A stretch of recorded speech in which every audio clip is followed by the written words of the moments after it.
pourquoi, au contraire, je crois à la valeur de l'inbound marketing et moins au growth hacking. Ça, c'est différent. Le growth hacking, je l'associe aux astuces pour promouvoir tout ce qui est hack, tout ça. Mais à l'hypercroissance contre laquelle je suis opposé. Et philosophiquement, intellectuellement, et j'ai vu même les dégâts qu'il provoque dans des sociétés qui disent cette année on va faire plus 40%. Les collaborateurs ne savent plus où ils sont et ils ne savent plus quel est au fond l'idéal de vie, si ce n'est que augmenter encore l'augmentation de l'optimisation des bénéfices des actionnaires. Pour moi, l'inbound marketing est vraiment lié d'une manière directe ou indirecte à ce que j'appelle le nudge. Je ne sais pas si vous connaissez ce terme. Nudge, je vais vous raconter une anecdote. Nudge, c'est l'art de faire du marketing c'est très proche de l'inbound, pour que le consommateur décide par lui-même de manière douce la décision qu'on voudrait qu'il prenne. Je vous donne deux exemples réels. Un exemple américain, un exemple français. L'exemple hollandais. À l'aéroport de Schiphol, à Amsterdam, pas le DRH ou les administratifs avaient remarqué que le coût du ménage, le coût de mettre propre l'aéroport avait augmenté de 20 ou 30% et qu'il fallait des armées d'hommes de terrain, de femmes de terrain pour nettoyer, etc. Ils s'apercevaient, justement, je trouve que c'est drôle cette anecdote, que dans les toilettes, les hommes pissaient à côté. Et donc ça provoquait vraiment des dégâts. Que faire ? Est-ce qu'on va dire, s'il vous plaît, visez le trou. Le nudge, ça n'a pas été de dire c'est pas bien de ne pas être propre. Qu'est-ce qu'ils ont fait ? C'est du nudge. Ils ont mis au milieu de l'urinoir, une petite mouche. Ils ont peint une mouche. 20% d'économie dans le ménage.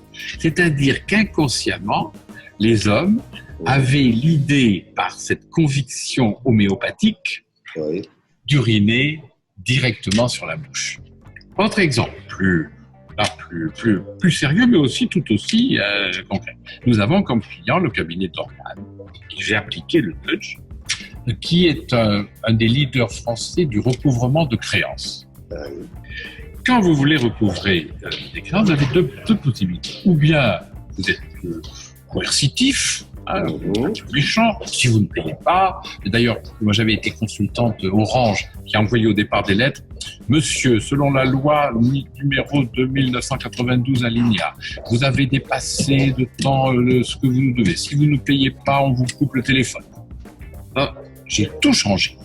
Et j'ai dit à Orange, essayez d'abord de faire semblant ou pas de comprendre la situation de celui qui... Encore une fois, Marc Leclerc, se mettre un petit peu à la place de l'autre. Chez Dorman, j'ai dit la même chose. J'ai dit, bien sûr, et j'étais tout à fait d'accord. Il le faisait même avant que je sois consultant. J'ai dit, il vaut mieux privilégier une solution à l'amiable que d'entrer dans des procédures, etc. Et donc, on a fait des lettres en disant « Nous comprenons, cher débiteur, que vous passez peut-être un moment plutôt difficile. Nous allons essayer ensemble de trouver une solution qui vous permette de passer ce cap et en même temps de répondre à l'exigence du créancier. » Ça, c'est du nudge. Ça, c'est la compréhension de l'autre tout en poussant à la conviction auquel on veut s'adresser. Et donc, j'estime au contraire qu'aujourd'hui, non seulement on est dans cet univers où il faut le partage, la solidarité, le sens de l'autre, puisque tout le monde connaît toutes les informations, mais c'est une plateforme idéale pour l'inbound marketing. Tout simplement, je dis, dans l'inbound marketing, il faut faire attention que la proposition d'appât ne devienne pas du harcèlement. D'accord. Et moi, je suis un fanatique de l'inbound marketing et je crois au contraire qu'on est rentré dans cet univers-là, à preuve ce qui se passe à Boston. Et cette année, en mois de septembre, ils vont avoir 40 ou 45 000 personnes parce que c'est une démarche marketing qui est séduisante et qui n'est pas intrusive.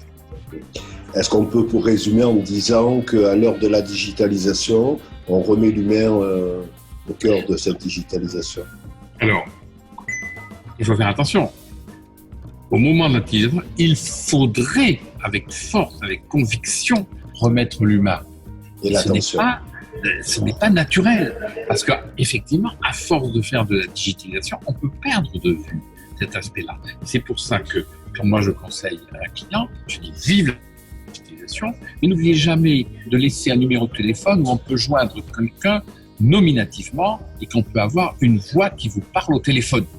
Et il faut retrouver le sens des rapports humains. C'est pour ça que même l'inbound marketing doit intégrer, bien sûr, toutes les plus-values du digital en y associant les relations publiques, les relations humaines et les relations presse.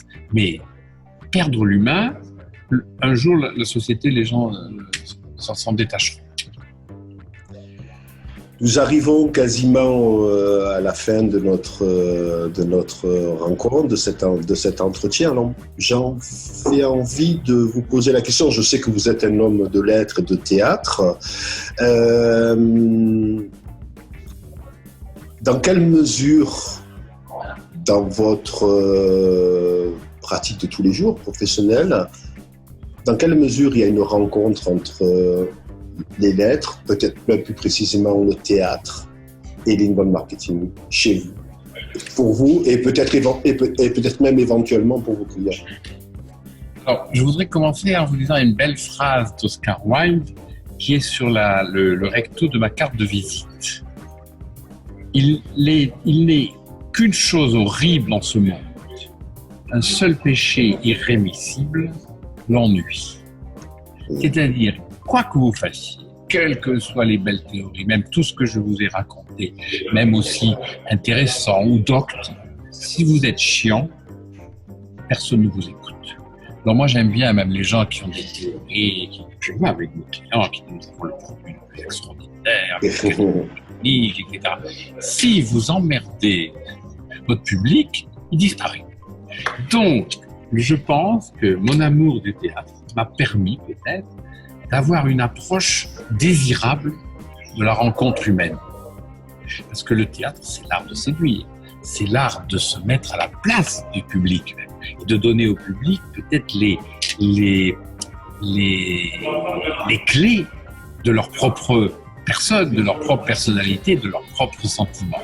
Donc, j'ai eu le plaisir d'écrire, de mettre en scène et de produire une première pièce de théâtre qui se passe d'ailleurs dans une agence de pub, parce que c'est un univers que je connais, qui s'est appelé Top ou Bottom, qui a été joué au théâtre du Gymnase à Paris pendant quelques mois en 2018.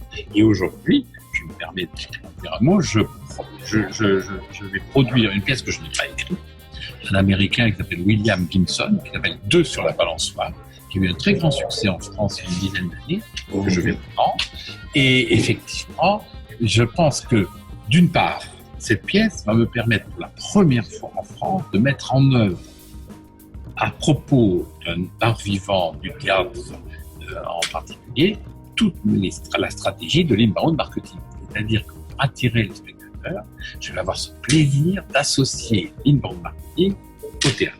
Et la deuxième chose, je pense que quand on écrit pour le théâtre, on est obligé d'être synthétique. On est obligé de toucher vite et de toucher le sentiment et l'âme de l'autre, ce qui est très proche, bien sûr, de la communication. De la communication.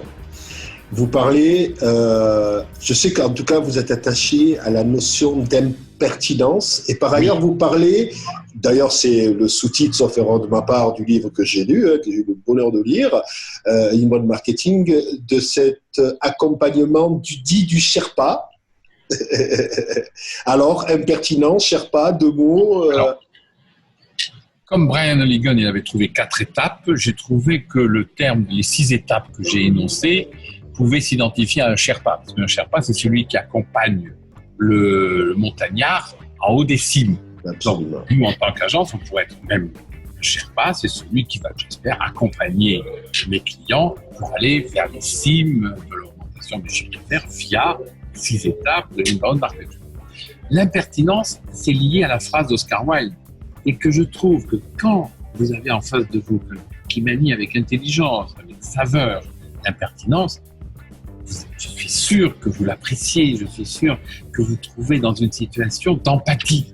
Et quand je commence un discours ou quand je commence une relation avec un prospect ou un client, j'essaye, comme je l'ai dit, le verbe a son importance, pratiquer l'humour.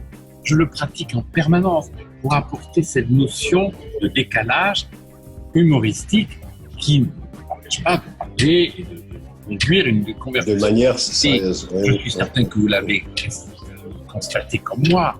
Quand vous y associez l'impertinence à un débat, mais vous avez l'empathie immédiate de l'interlocuteur. Et donc, l'ouverture vers des relations professionnelles après.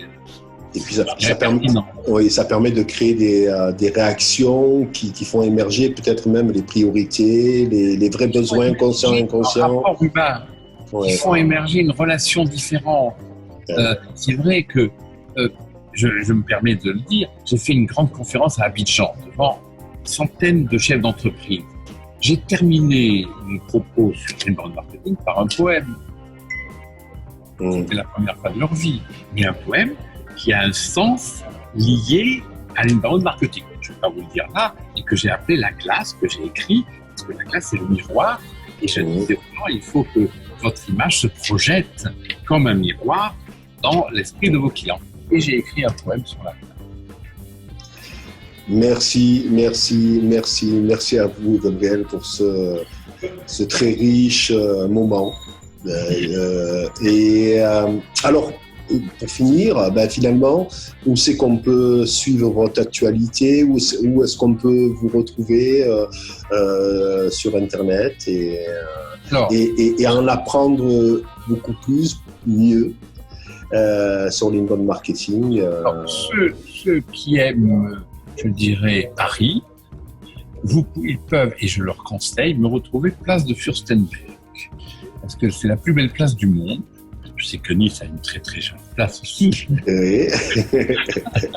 Mais je propose souvent à des gens que je rencontre, des clients qui ne connaissent pas Paris, de les amener place de Fürstenberg. Vous la connaissez, la place de Fürstenberg? Non. Eh bien, vous irez voir sur Google. D'accord. C'est très joli.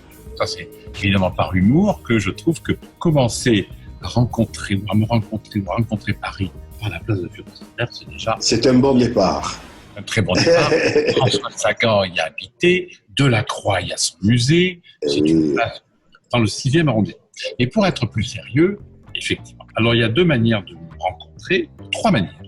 La première, ils tapent Gabriel Shapiro sur Google et ils ont toutes les vidéos, les conférences qu'ils veulent, et ils peuvent me retrouver sur Facebook, sur LinkedIn, sur Twitter, sur les réseaux sociaux habituels. Ils peuvent aussi taper Studio Butterfly, qui est le nom de notre société. Ils retrouvent aussi tout ou partie de ce que je dis, puis ce que nous faisons.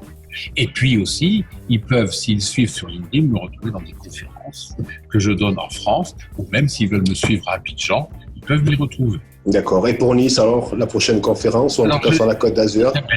J'aimerais bien y aller, mais je ne suis pas prévu à Nice encore. Mais je serai très ouvert parce qu'en plus, c'est une très belle ville. Bon, on passe le message et je le prends à mon compte, et puis on verra time will tell.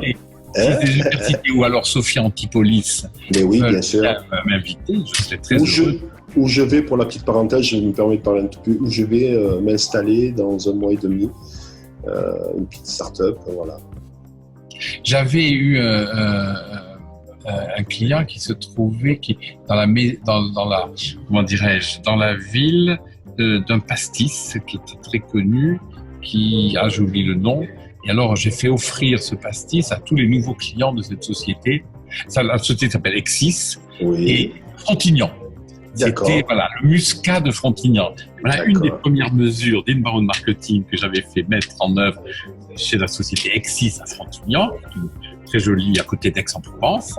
Eh bien, c'était que tout nouveau client recevait du muscat de Frontignan, justement sans leur dire vous allez avoir 20% de réduction, vous allez avoir notre catalogue. C'était une entrée en matière. Ça a eu un succès considérable. D'accord. Un mot peut-être sur votre livre. Actuel ou le prochain? Écoutez, comme les deux. Allez, les deux. Le dernier livre que j'ai écrit, il a été écrit, donc il est paru en 2018. Ça, il s'appelle l'Inbound Marketing au quotidien. C'est justement le livre qui traite, je dirais, dans toutes les pages, des 4 cultures de l'inbound marketing. Donc, il y a 4 grands chapitres. Je répète, la différence, l'obsession client, la stratégie digitale et le brand content. Et donc, tout au long de ces pages, on retrouve ce qui est différent par rapport au premier, des cas concrets. C'est-à-dire que dans le deuxième livre, comme je l'ai écrit, l'inbound marketing quotidien, je suggère toutes les actions qu'il faut mettre en œuvre concrètement avec les logiciels adaptés pour traiter ces 4 types de cultures. D'accord, et on les retrouve bien sûr sur Amazon et toutes les... Alors, je pense même que sur Amazon et quand on tape l'inbound marketing quotidien, je crois que certains jeunes ont su pirater. Ah bon, d'accord. Le texte, mais tant mieux, comme ça les gens peuvent le lire. D'accord. C'est dont je me suis aperçu. Mon livre est ouvert, évidemment de manière peut-être un peu anarchique, mais là, ils peuvent l'acheter sur Amazon. Le prochain livre, qui va paraître le 5 décembre 2020, je l'ai écrit en collaboration avec Laurent Olivier, qui est le PDG d'Arecy, qui est une agence reconnue en en communication B2B. Pourquoi nous nous sommes associés? Parce que nous avons écrit, je le dis, un livre qui va s'appeler de l'inbound à l'account-based marketing, les nouvelles routes du marketing. C'est-à-dire qu'on a estimé ensemble, parce que nous sommes dans les mêmes locaux, donc on se voit tous les jours. Et on a trouvé que justement, de l'inbound marketing, qui est au fond le fait de trouver les poissons en étendant son filet, jusqu'à l'ABM, qui est la gestion des grands comptes, qui est une démarche complémentaire où là, on choisit d'abord les cibles pour appliquer ensuite l'inbound marketing. Donc, il y a une complémentarité qui peut être intéressante entre l'inbound marketing, toute cible confondue, jusqu'à l'ABM, qui est effectivement le choix de cibles privilégiées, souvent pour les grands comptes. Eh bien, ce livre sera édité aux éditions Pearson, une maison d'édition américaine, et ça sera le premier livre en français qui va concerner l'ABM. D'accord. Merci pour ces informations. Le mot de la fin, peut-être. Un conseil pour les entrepreneurs en termes de communication, en termes de web marketing. Toujours une citation qui synthétise. Sartre disait dans Huis clos, une pièce bien connue, l'enfer c'est les autres. Moi je dis et je répète, le bonheur c'est les autres. Merci infiniment Gabriel. Je vous souhaite tout le meilleur pour cette nouvelle année.